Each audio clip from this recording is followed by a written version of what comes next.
अपदुन्मूलन दुर्गास्तोत्रम्।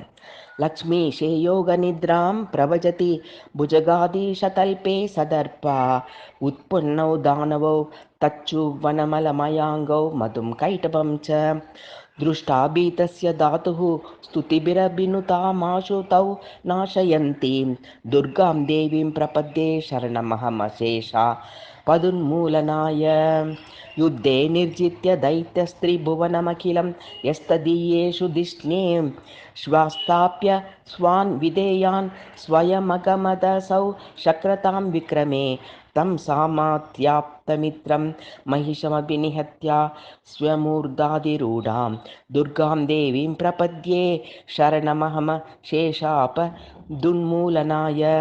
विश्वोत्पत्तिप्रणाश स्थितिविह्यति परे देवी घोरामरारी त्रासात्रातुं कुलं नः पुनरपि च महासङ्केटेष्वदृशेषु आविर्भूयाः पुरस्तादिति चरणनमत् सर्वगीर्वाणवर्गां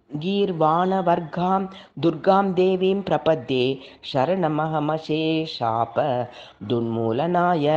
हन्तुं शुभं निशुम्भं विबुधगणनुतां हेमडोलां हिमाद्रा वारूढां व्यूढदर्पान् युधि निहतवतीं धूम्रदृक्चण्डमूण्डान् चामुण्डाख्यं ददानामुपशमित महारक्तबीजोपसर्गां दुर्गां देवीं प्रपद्ये शरणमहम शेषापदुन्मूलनाय।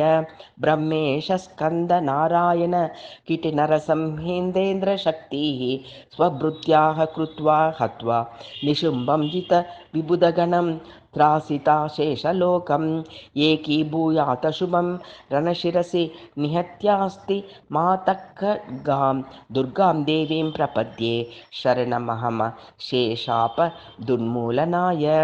उत्पन्नानन्दजेति स्वयमवनितले शुम्भमन्यं निशुभं भ्रामर्याख्या ऋणाख्या पुनरपि जननी दुर्गमाख्यं निहन्तुं भीमाशाकमम्बीरिति त्रुटितरिप्रभुटां रक्तदन्तेति जातां दुर्गां देवीं प्रपद्ये शरणमहम शेषापदुन्मूलनाय। त्रैगुण्यानां गुणानामनुसरण कलोकेलिनानावतारैः त्रैलोक्यत्राणशीलां धनुजकुलवनी वह्निलीलां सलीलां देवीं सञ्चिन्मयीं तां वितरितविनमत्स त्रिवर्गापवर्गां दुर्गां देवीं प्रपद्ये शरणमहम शेषापदुन्मूलनाय। सिंहारूढां त्रिनेत्रां करतलविलसत्शङ्ख चक्रासिरम्यां भक्ताभीष्टप्रदात्रीं रिपुमतनकरीं सर्वलोकैकवन्दां सर्वालङ्कारयुक्तां शशियुतमकुटां श्यामलाङ्गीं कृशाङ्गीं दुर्गां देवीं प्रपद्ये शरणमहम शेषापदुन्मूलनाय।